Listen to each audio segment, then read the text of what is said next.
حضرت صدیق اکبر رضی اللہ تعالی عنہ کا خواب۔ حضرت ابو بکر صدیق رضی اللہ تعالی عنہ قبل اسلام ایک بہت بڑے تاجر تھے۔ آپ تجارت کے سلسلہ میں ملک شام میں تشریف فرما تھے کہ ایک رات خواب میں دیکھا کہ چاند اور سورج آسمان سے اتر کر ان کی گود میں آ پڑے ہیں۔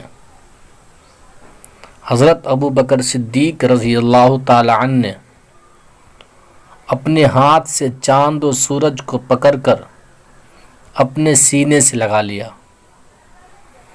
اور انہیں اپنی چادر کے اندر کر لیا۔ صبح اٹھے تو ایک عیسائی راہب کے پاس پہنچے اور اس سے اس خواب کی تعبیر پوچھی۔ راہب نے پوچھا، آپ کون ہیں؟ آپ نے فرمایا، میں ابو بکر ہوں اور مکہ کا رہنے والا ہوں۔ راہب نے پوچھا، کون سے قبیلے سے ہیں؟ آپ نے فرمایا، بنو ہاشم سے۔ اور ذریعہ معاش کیا ہے؟ فرمایا، تجارت۔ راہب نے کہا، تو پھر غور سے سن لو، نبی آخر الزماں حضرت محمد مصطفیٰ صلی اللہ تعالیٰ علیہ وسلم تشریف لے آئے ہیں، وہ بھی اسی قبیلے بنو ہاشم سے ہیں اور وہ آخری نبی ہیں، اور اگر وہ نہ ہوتے تو خدائے تعالیٰ زمین و آسمان کو پیدا نہ فرماتا اور کسی نبی کو بھی پیدا نہ فرماتا۔ وہ اولین و آخرین کے سردار ہیں۔ اے ابو بکر، تم اس کے دین میں شامل ہو گئے اور اس کے وزیر اور اس کے بعد اس کے خلیفہ بنو گے۔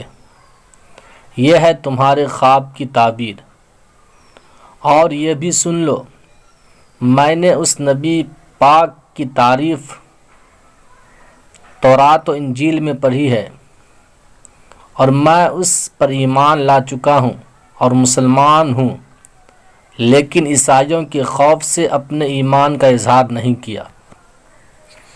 حضرت ابو بکر صدیق رضی اللہ تعالی عنہ نے جب اپنے خواب کی یہ تعبیر سنی تو عشق رسول کا جذبہ بیدار ہوا اور آپ فوراً مکہ معظمہ میں واپس آئے اور حضور کی تلاش کر کے بارگاہ رسالت میں حاضر ہوئے اور دیدار پر انوار سے اپنی آنکھوں کو ٹھنڈک کیا۔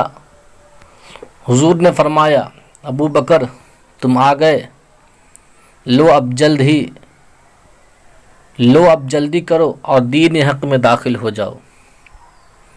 ابو بکر صدیق رضی اللہ تعالی عنہ نے عرض کی، بہت اچھا حضور، مگر کوئی معجزہ تو دکھائے۔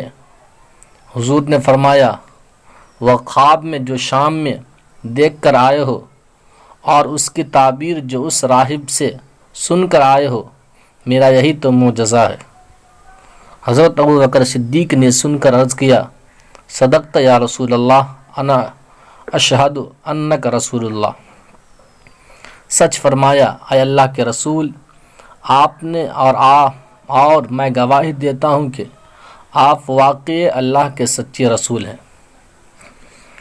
حضرت ابو بکر صدیق رضی اللہ تعالی عنہ حضور صلی اللہ تعالی علیہ وسلم کے وزیر اور خلیفہ برحق ہیں، اور ہمارے حضور صلی اللہ تعالی علیہ وسلم سے کوئی بات چھپی نہیں رہتی۔ آپ دانائے غیوب ہیں، اور یہ بھی معلوم ہوا کہ تمام مخلوق ہمارے حضور ہی کے صدقہ میں پیدا کی گئی ہے۔ اگر حضور نہ ہوتے تو کچھ نہ ہوتا، وہ جو نہ تھے تو کچھ نہ تھا، وہ جو نہ ہو تو کچھ نہ ہو، جان ہے وہ جہان کی، جان ہے تو جہان ہے۔